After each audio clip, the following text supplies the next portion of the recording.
Well, out of 27 countries of 5 continents I went to, the most fascinating one wasn't even a country. It was continent Antarctica. You know, it was uncharted territory, no man's land.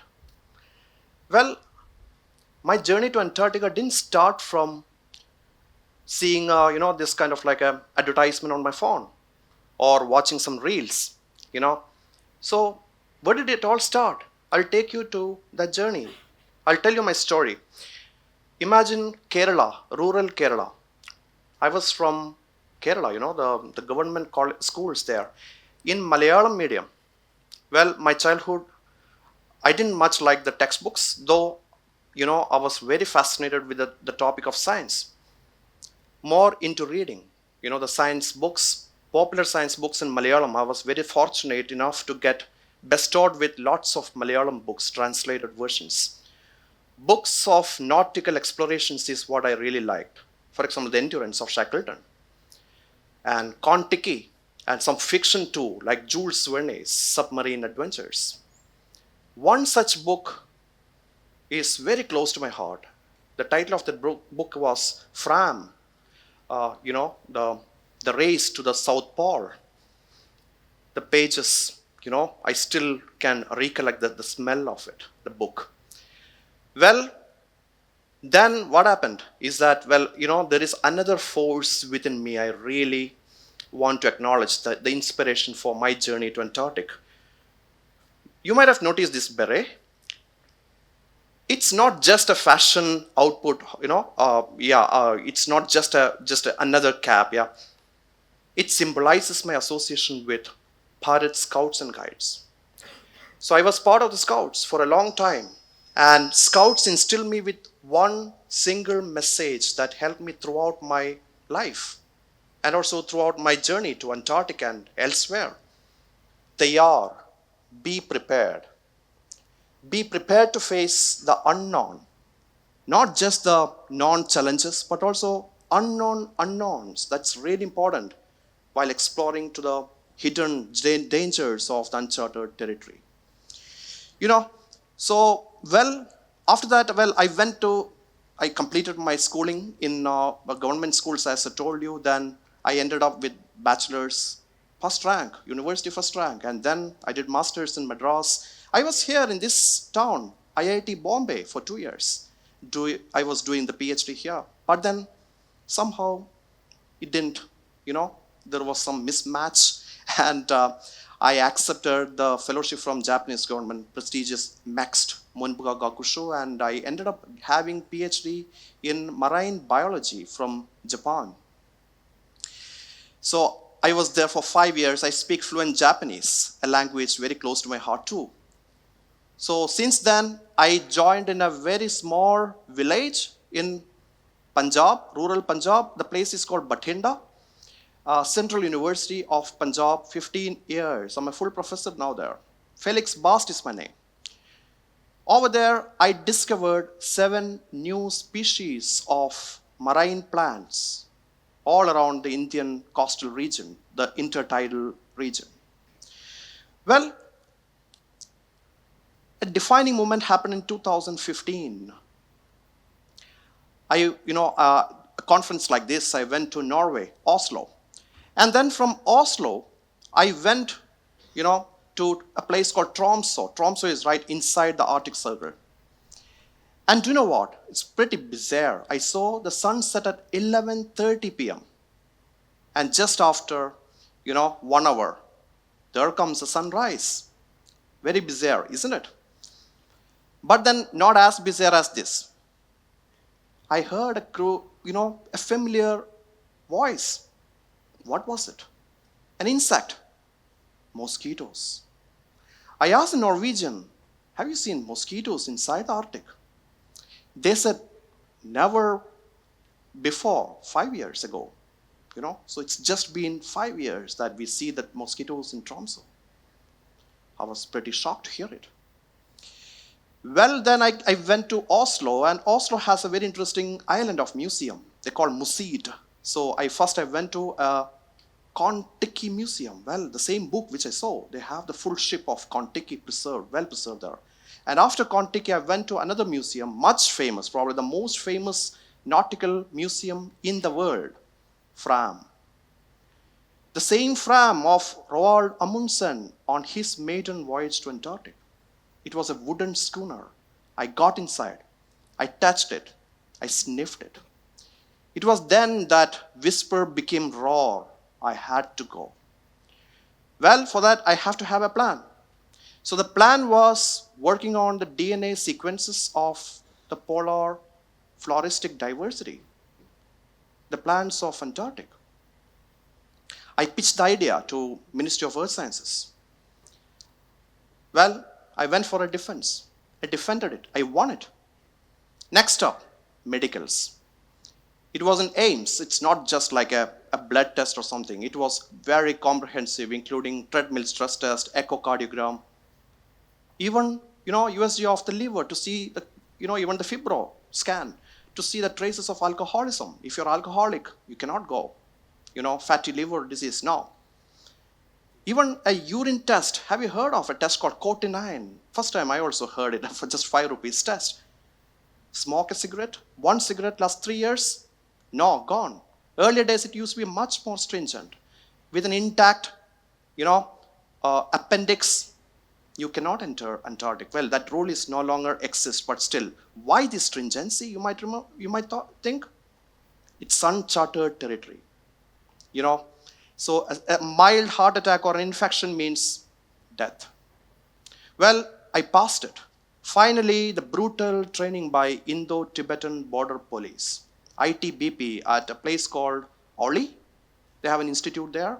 And also Mana village. Mana is recently came in news because of the avalanche, and many BSF contractors, laborers' life has gone. Just happened 3 days back. So what was a crucial message in Mana, ITBP? How to survive on ice. Message was very familiar to me. Same message of this beret. Taiyar, be prepared. Be prepared to face even unknown challenges. So unknown unknowns, right? So it's something like learn swimming, right? If you're afraid of drowning, so why to wait for that moment to come, right? So learn it. So be prepared. That was an excellent message of the scouts. Well, then we went to a glacier called Satopant, very near to the Badrinath temple. Of course, we also went to the temple. On our way to Satopant, that same familiar sound buzzing on my ear. What was it? Mosquitoes. Up in Himalayas, friends. Up in altitude. And up in latitudes like in Arctic. Mosquitoes. Poles are warming up. Himalayas are warming up. Well, then, final stage of my journey before I went to Antarctica is that I got the passport. Not the blue passport that you might have. So that took me to 27 countries, not in Antarctica. The frozen white continent, I was part of the Indian Antarctic mission. So I got this passport. As you can see that this one is the official passport, the white passport. So the white passport took me to Antarctica, and well, the journey started from South Africa. You might know that Antarctica, there is no tourism, right? The tourism is not allowed. So recently I went to a place called Muscat, Oman's capital, for a meeting, and I met one of my colleague, a friend from Australia, and she always wanted to go to Antarctica, and she made it. She went to Ushuaia, a place in Argentina, and then took a cruise. From there, it took like 15 days through the Shetland Islands in South Georgia and peninsular Antarctic, not the real Antarctic though, only that area that the tourism is allowed. And do you know how much she paid? 26 lakhs. Yeah? Well, for the Indian mission, you don't have to pay, right? You get your salary, and also you get extra hard duty allowance. That is the beauty of it. Well, now the journey commences from Cape Town. Capital, the South Africa, right? And then we took this icebreaker ship. It is called Ivan Papanin, the Russian icebreaker. We don't have an icebreaker. And we crossed all these famous horse latitudes of roaring 40s. furious 50s, and screaming 60s. Each wave became battle. Days would go without sleep. Sleep would become luxury, you see. And then one defining moment happened. After crossing 60 degree, officially we are in Antarctic, but still in South Ocean, right? We saw the sunset, and just after sunset, a green flash flashing up on the horizon. That was something like winking, welcome to Antarctic, the land of optical illusions, right? I told you I was in Japan. The Japan has very interesting national holidays. They don't have a single holiday for the religion. Even Christmas is not a holiday in Japan, but equinoxes are. Shumbung no hi, Shubung no hi. They also have days for ocean, days for mountain, greenery day, all about nature. No religion there. So how about here in India? Well, you might think that, well, it's not the case here, But then had it been like this? Not really. During Vedic times, it used to be called Dakshinayana and Uttarayana. Nowadays, we all forget it. Equinox were extremely important days during the Vedic time. When we entered in Antarctic, I saw blue ice, giant icebergs, and the penguins tobogganing. They are skidding on their tummy. You can check out some of the videos that I shot over the internet. You can see it. And penguins, there are a lot of penguins. So 5 different types of penguins I saw there. The cutest one is, the chin strap penguin I saw. And also a waddle of penguins I saw. And also very nicely the papa penguin, the emperor, big emperor penguin. The way they incubate the eggs is really interesting. Its father incubates, the child care completely given by the father penguin. We still have to learn a lot of things from the penguin, right? The human beings have to learn a lot from the penguins. Well, India has very strong presence in Antarctic. We have got 2 stations there, Bharati Station and Maitri Station. And I cannot say that, well, I'm a professor and I will do only science. No, it's a teamwork, friends. It's the same thing as this beret say, teamwork. Sometimes I have to help the cook. Sometimes, cleaning the toilets. And, well, what not? And Antarctic, another very interesting aspect is the time travel. So you can stop with just one stop. You can stop from today to yesterday, and then yesterday to tomorrow. Yeah, international date line, once you cross it, that from where you're crossing, right? So all these time bends in Antarctic, that is really arcane, I would say. Well, then, that everything is special in Antarctic, even the toilets. Toilets? Why? Minus 70 degrees, no decomposers. So what did we do? We packed everything in barrels. We brought it back. Sometimes the barrels will leak. So what? We are doing it for science. We are doing it for Bharat. Well, the toilet story continues that, one day in the Bharati Station, I was just going around an island called Sandercock. Then I saw a smell, a familiar smell of the penguin guano. Then I saw a small patch, the patch of the green stuff there. I collected it out of curiosity. I want to know that. It looks like a moss. Next 3 years, my students will spend, my PhD scholar, especially one student, Wahid ul Rahman from Kashmir.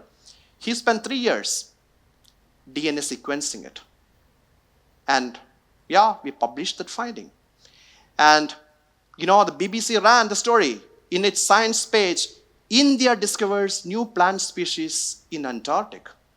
That was, that actually made me very self-satisfying. The entire mission was kind of validated, So, well, that is not just the story of this Brian.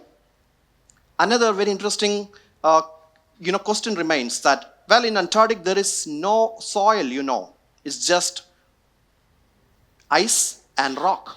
So how do the plants live there? Plants need soil. It needs nitrogen. So we did isotope studies on it. And very interestingly, the isotopes of nitrogen that you and me have, the animal isotope is N15, higher one, heavier one. While the plants usually have N14, the lighter one. And then the isotope analysis says that this Brian has heavier isotope. toilet story complete. It gets the nitrogen from penguins, penguin excrements. Well, many things that I saw, for example, ice caves and frozen lakes and sastrugies. Sastrugies are like the waves of the ice in Antarctica. And one of the very interesting moments happened on the March equinox. I saw the sunset. Not just one sun, 3 sun. Sun on left side and right side, something called sun dog. Again, it's because of the refraction, double refraction of the sun rays. And then the darkness prevailed. I saw Aurora Australis. So beautiful, light shows on celestial light shows on the heavens. Is it pristine? You might think that, well, everything is so beautiful. Antarctica is like a pristine paradise. Well, there is a flip side of this story, friends. The flip side is that when I went through the voyage, I saw colorful islands. Color, as in plastics, marine litter islands like this. And then what happens to this island? Photolysis happens. And whatever you throw it out, the plastic, eventually it ends up in ocean. And what happens in ocean? It degrades into microplastics. And microplastics get assimilated by zooplanktons, very small floating insects. Then very small fish like krill. Then all the way biomagnification and birds, sea birds like penguins have it. Well, it happens with us too, isn't it? When you order a food delivery app, for example, a hot biryani, oily and hot biryani, what happens? Plastics of the container leached into your food. And what you're eating is not just biryani.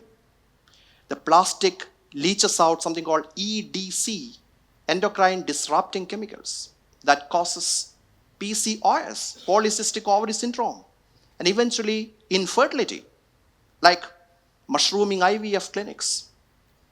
How about in Antarctica? Well, Antarctica also need IVF clinic, right? If only penguins have it. If only penguins can afford it. Unfortunately, they cannot. So penguin populations are also collapsing. I would like to end my talk by saying that, Tayyar is a key message. We have to join hands together to fight for this catastrophe. Thank you all.